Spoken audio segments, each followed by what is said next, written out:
Chennedy Carter is gone from the Sky. The Sky are not keeping Chennedy Carter. Have you heard about the Chennedy Carter situation? She was just released by the Chicago Sky, and now she's stirring up attention with her tweets. It's a big topic right now, you might think. Players get cut all the time, but this one's different. Carter is clearly talented, but there's more going on behind the scenes. The Sky's decision to part ways with her isn't just about her skills. It's about team dynamics and finding the right fit. There was concern within the team how re-signing Carter would impact the Sky's chance of landing other free agents. So as much as anything, it was about the fact that, if she's there, other players won't play. The Sky management had some real concerns about Carter. They were worried that keeping her on the roster might deter other free agents from joining the team. Can you imagine a player being so controversial that other stars don't want to play alongside them? That's a serious issue for any franchise looking to build a strong team. But here's the twist. The Sky's decision wasn't just about Carter's talent or behavior. It was about the overall team dynamic. They wanted to foster an environment where everyone could thrive, and they felt that might be difficult with Carter in the mix. According to multiple league sources, players were unhappy with the dynamic created in the locker room last year due to Carter's behavior, which went unchecked by former coach Reese Witherspoon. You might be wondering what Carter could have done to cause all this. Well, the details aren't entirely clear, but it sounds like there was significant tension in the locker room, far beyond just minor disagreements. We're talking about the kind of issues that can disrupt team unity. The Sky's management felt they needed to make some bold changes. They weren't just evaluating how players performed on the court. They were also considering how the team interacted off the court.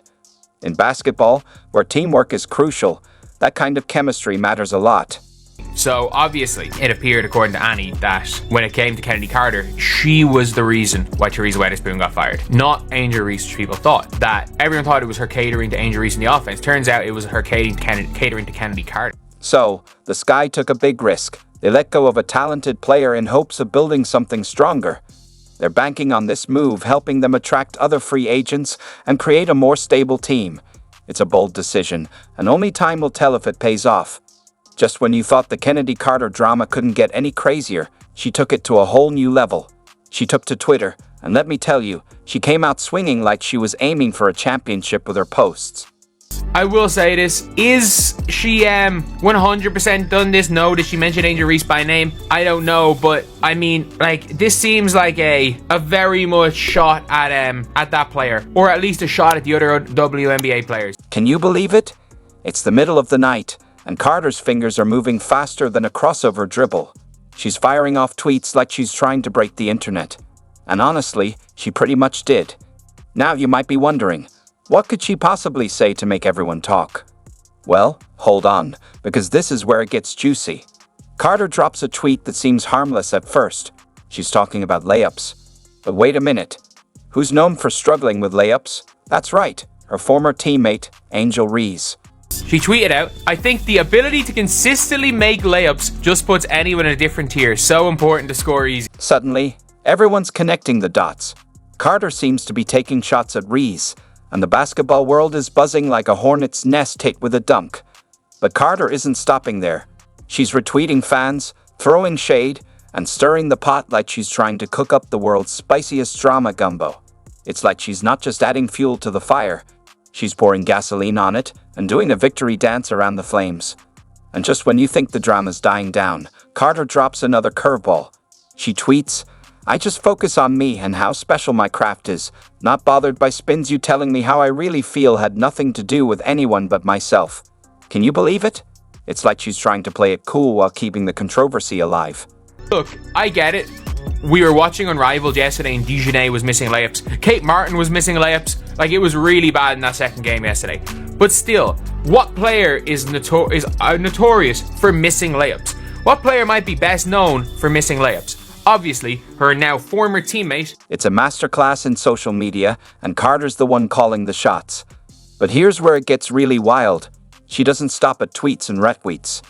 Nope, she takes it up a notch, jumping into Twitter spaces to go head-to-head with fans and critics.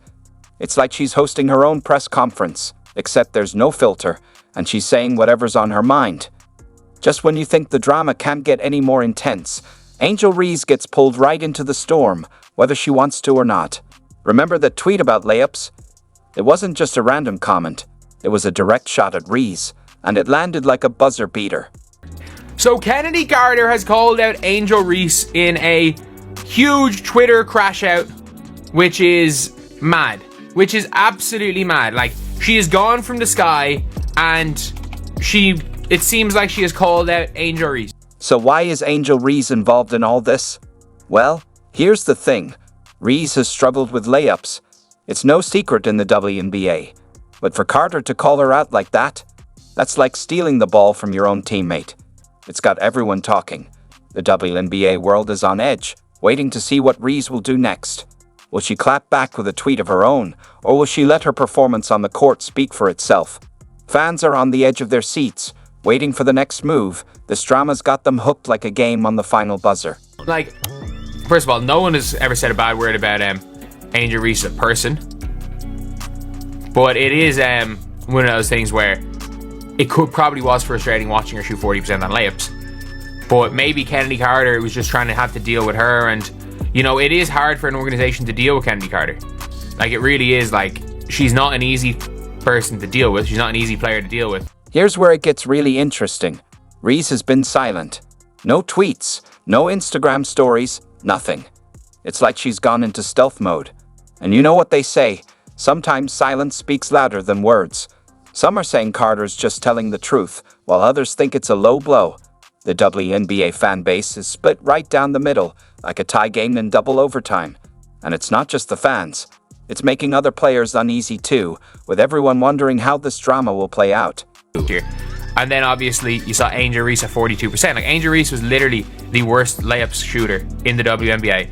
And Chennedy Carter responds with, you ate down, not gonna lie. Can you imagine the tension in the locker room right now? But don't get too comfortable, because this story's far from over. Some analysts are saying this could shake up the entire league, team dynamics, player relationships, you name it. It's like Carter didn't just drop a pebble in the WNBA pond. She tossed in a boulder. Now, you might be wondering, okay, Carter's stirring things up, but is she really worth all this drama? Let's break it down. Talent versus trouble. Carter's got game, no doubt. She can light up the scoreboard with the best of them. But the real question is all that talent worth the headaches that come with it? Like, if you're the Sky, like, you want to make the playoffs because you don't have control your own pick, but like, you're maybe 2 to 3 years away from being a contending team if you keep Angel and Camilla. You're a couple of drafts away, and you've got a lot of draft picks, so that's the big thing that you're really looking to do. But at the same time, like, Chennedy Carter helps you this season. This year, the Sky GM are not giving Carter a qualifying offer. She had an incredible season for us last year. Pagliacca said in a statement provided, sometimes she's extremely talented and is a player that can impact the game at the highest level in our league. We absolutely appreciate all she did for our team last year. However, we've made changes to our staff and we'll be making changes to our roster. Those changes impact Kennedy's fit on the team, so we want to give her the best opportunity as a free agent. It is a very interesting one because the team has just got rid of their best player while she's had her best season overseas and is winning sportsmanship awards. I still think in hindsight, probably not a great idea, but the fact that Chennedy Carter she's Chennedy Cartering her way out of the league. And I don't think it's over for Chennedy Carter. I think if you're the Aces, I think she's going to be an ace. Why do I think she's going to be an ace? I think she's going to be an ace because the Aces need one more spot and one more player. Like, especially if Kelsey Plum leaves that player. Like, I think the Aces would rather it crash and burn than not go for it. I think they would rather have Chennedy Carter and it be an absolute shit show and go for a championship than not go for a championship. So I think she'll be a member of the Aces. And I think Becky Hammon's probably might be able to deal with her. She will go to a team that is not a championship contender, but is very, very close to being a championship contender. Like the Aces and the Storm, I think are one piece off being a championship contender. I think the Fever are as well if they get a big free agent, but they don't want Chennedy Carter to mess up some stuff. Yeah, I do think, I think she's going to be either an All-Star or 6th Woman of the Year next year. That's my prediction. Wherever she lands, if she's on a top team, she'll be 6th Woman of the Year. If she's on a weaker team, she's going to be an All-Star. That's my prediction.